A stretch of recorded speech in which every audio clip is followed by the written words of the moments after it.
قسمت آخر برنامه 4 هستش. در این کنتکست که از برنامه اول این مجموعه شروع شد، صحبتم رو ادامه میدم با صحبت در مورد دو تیپ مدافع و منتقد که ناصر کاخساز تشخیص داده در مقالش به نام تا حقیقت نابود ما نکند، فوریه 2009 که در سایت ایران امروز پخش شده.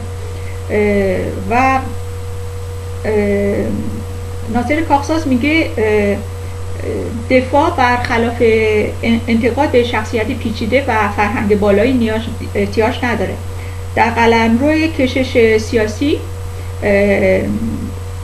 دو تیپ رو تشخیص داده ناصر کاخساز: منتقد و مدافع. تیپ مدافع فردی هست که انتقاد میکنه، ولی انتقاد وی بیشتر متوجه چیزی است که پیشتر به اون باور داشته و به ندرت باورهای جدیدی در وی صورت میگیره. باید همیشه با حرارت از چیزی دفاع کنه، یعنی در گوهر ایدئولوژیک هستش. و کاخساز از دکتر ارانی صحبت میکنه از کتاب وی به نام پسیکولوژی و میگه که دکتر ارانی نوشتن فاکولته عاطفی آدمی که مدافع هست نسبت به فاکولته عقلیش فعالتر هست. یک کتابی که گفتم در ابتدای این برنامه 4 که وقتی رو پیدا خواهم کرد که در مورد تأثیرات سلطه روانی بر روی افراد در رژیم توتالیتر برای شما صحبت خواهم کرد. از همین کتاب که دیسوسییشن و حافظه تروماتیک هست، سعی کردم از فرانسه به فارسی برای شما ترجمهش کنم. از آخرین کتاب هایی هستش که در نتیجه استفاده کردن از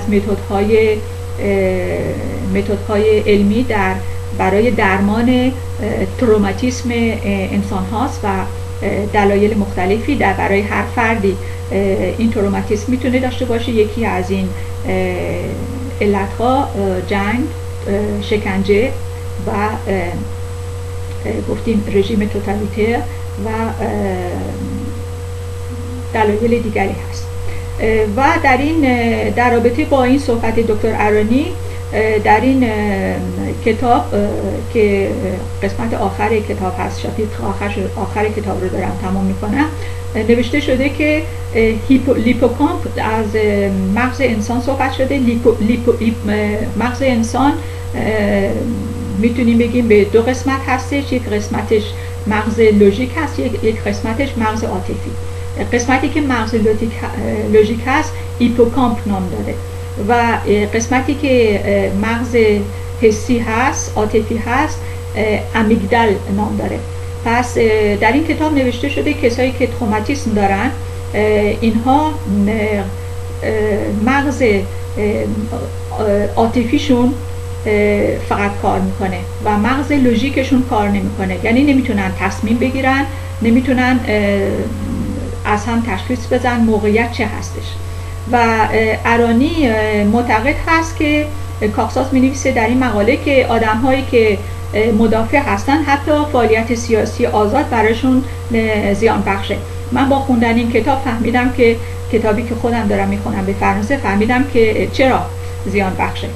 آدمی که دنبال عاطفه‌اش حرکت میکنه متفاوت هست با آدم خردمندی که خرد ورزی خودش استفاده میکنه برای اینکه ویژن‌های انسانی در خودش نخشکه. در رابطه با دفاع از دموکراسی فرد مدافع مثل یک کلیت از دموکراسی دفاع میکنه و تیپ مدافع یک نوع تیپ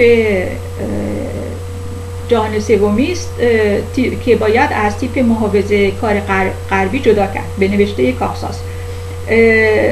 فاکولته عقل تیپ محافظه کار فعالتر هست از فاکولته